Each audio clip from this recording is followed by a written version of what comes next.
I did not send classified material, and I did not receive any material that was marked or designated classified, which is the way you know whether something is. What you're seeing now is a disagreement between agencies saying, you know what, they should have, and the other saying, no, they shouldn't. That has nothing to do with me. Did you try to wipe the entire, so that there would be no personal, no official, wipe the whole thing? Well, my personal emails are my personal business, right? So we went through a painstaking process and turned over 55,000 pages of anything we thought could be work-related. Under the law, that decision is made by the official.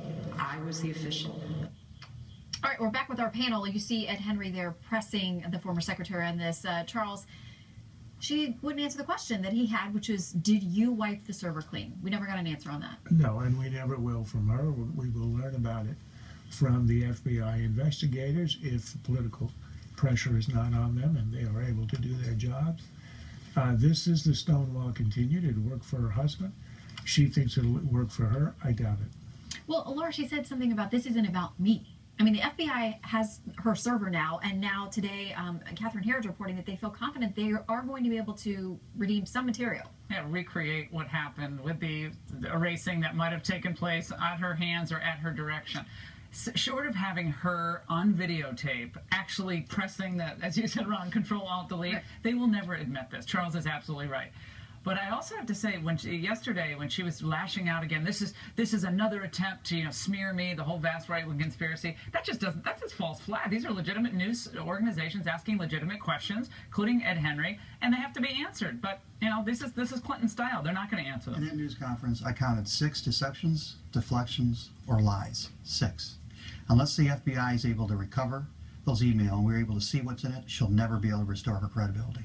Well, and there was one point during this, and we've seen her say this before, where she says, nobody's asking me about this. I think you could see a little video of her where she's sort of throwing up her hands like, you guys are the only ones hammering me on this. It's only the media who's asking me about this. It's not the people that I'm talking to and that I'm meeting. There she is throwing up her hands saying, turning around to say again, you guys are the only ones asking me about this. Ask me some questions.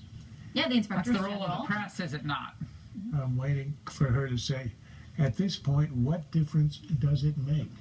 Which is her standard answer. Look, when you think of this, it really enters the realm of farce.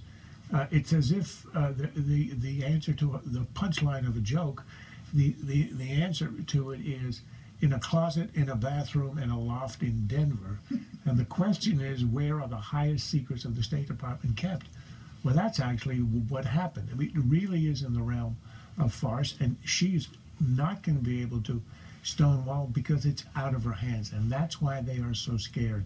Once she loses control, and she's all about control, there's nothing she can do but stonewall. Look for her to throw John Kerry's State Department under the bus on this too. I mean, the Clintons love to shift blames. I mean, it was up to them to figure out what was kosher and what wasn't kosher. So I think you're going to see some movement in that direction as well. And if I'm working for her or I've worked for her, I'm worried about my legal fees. Under the bus. History of being thrown under the bus and paying for it. What do you make of her making a joke about Snapchat? Yeah. I was appalled by it, and you know what? I'm just a reporter, but I mean, if I work for the FBI, or if I'm the prosecutor who nailed Petraeus, and now I'm the prosecutor who's looking into her, same person, by the way. But does it suggest to you that she thinks that she is going to get off? That there won't be any? No, I think she's playing. It's a 1990s Clinton handbook. She thinks that's how she deflects. What she doesn't realize is this is not a joke, and the prosecutors don't think it's a joke. All right, panel, thank you very much.